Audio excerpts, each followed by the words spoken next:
Tamannaah వదిలేటు movie ఇప్పుడే చూడడం complete అయింది.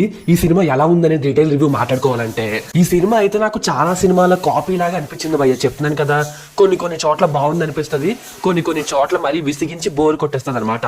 అండ్ హింస అయితే మరీ దారుణం. కొన్ని సీన్స్ చూసిన తర్వాత ఇలాంటి సినిమాకి ఏ సర్టిఫికేట్ ఇవ్వకుండా ఎలా ఆపారనిపించింది నాకైతే. అంత దారుణంగా లేడీస్ అయితే చూపిస్తారు ఈ సినిమాలో. First of all movie story plot విషయానికి వస్తే, నేనైతే చెప్తున్నా కదా, పార్ట్ 1 మీరు చూడకపోయినా ఈ సినిమా మీకు అర్థమవుతుంది. అంటే ఓదెలా రైల్వే స్టేషన్ ఆ సినిమా చూడకపోయినా ఈ సినిమా మీకు క్లియర్ గా అర్థమవుతుంది అనమాట. సేమ్ అందులో ఉన్న అతనే చనిపోయిన తర్వాత ప్రేతాత్మగా మారి ఆ ఊరి వాళ్ళ మీద ఎలా పగ తీర్చుకున్నాడు, అతన్ని ఆపడానికి నాగసాధు అయిన తమన్నా ఎలా వచ్చింది, వీళ్ళిద్దరి మధ్య యుద్ధం ఎలా జరిగింది, అంటే మనకి దైవభక్తి ఇంకా దుష్టశక్తి మధ్య యుద్ధం అనమాట. దీన్ని కొన్ని సీన్స్ లో బాగా చూపించారు, క్లైమాక్స్ హైలైట్ లా ఉంటది. కొన్ని సీన్స్ లో మరీ ఓవర్ ద టాప్ వెళ్ళిపోయారు అనమాట. అవి మరీ ఓవర్ యాక్షన్ సీన్స్ లో అనిపిస్తుంది. ఇవన్నీ కూడా నాకైతే హనుమాన్ సినిమాని, కాంతారా సినిమాలు చూసి కాపీ కొట్టారేమో అనిపించింది. ఆ రేంజ్ బిల్డప్ ఉంటుంది. మరి ఇంకా నెక్స్ట్ సినిమా చూస్తున్నప్పుడు మాట్లాడుకోవాలంటే, ఫస్ట్ హాఫ్ లో స్టార్టింగ్ అంతా ఇంట్రడక్షన్ పార్ట్ అంతా చాలా ఇంట్రెస్టింగ్ ఉంటుంది.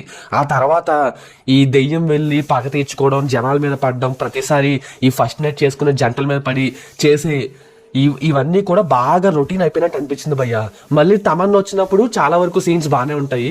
ఆ తర్వాత తమన్నాకి దెయ్యానికి మధ్య సీన్స్ వచ్చినప్పుడు కొంచెం విసుగు తెప్పిస్తుంది. ఓవరాల్ గా పడుతూ లేస్తూ క్లైమాక్స్ లో కూడా బాగుంది అనిపించి, ఇంకా చివరిగా యావరేజ్ సినిమాగా మిగిలిపోతుంది భయ్య. ఇది మరీ తోపు సినిమా హిట్ అని నేను చెప్పను, కానీ పర్లేదు, యావరేజ్ సినిమా. కాకపోతే లేడీస్ ని బాగా ఎక్కువ వైలెన్స్ అయితే చూపించారు. లేడీస్ మీద అంత అవసరం లేదేమో అనిపించింది. మరి సినిమాకి వెళ్ళొచ్చా అంటే పర్లేదు, రొటీన్ స్టఫ్ అయినా అక్కడక్కడ కొంచెం భయపడి మాకు పర్లేదంటే వెళ్ళొచ్చు. అండ్ నేను చెప్పేది ఏంటంటే, ఫోన్లోనో ఇంకో దాంట్లో చూడడం వేస్ట్. థియేటర్లో ఆ సౌండ్ సిస్టమ్కి తగ్గట్టుగా చూస్తే బాగుంటుంది. పాటలు అయితే అంత సీన్ లేదు, కానీ బీజం మాత్రం బాగా ఇచ్చాడు. సో కొన్ని సీన్స్ అయితే బీజం నిలబెట్టిందని చెప్పొచ్చు. ఓవరాల్గా సినిమాకి నా రేటింగ్ వచ్చేసి 2 మాత్రమే. అన్ని సినిమాల్లాగే ఈ సినిమా ఫ్లోలో కొట్టుకెళ్ళిపోద్ది తప్పిస్తే ఇది ఒక స్పెషల్ మూవీ అయితే కాదు.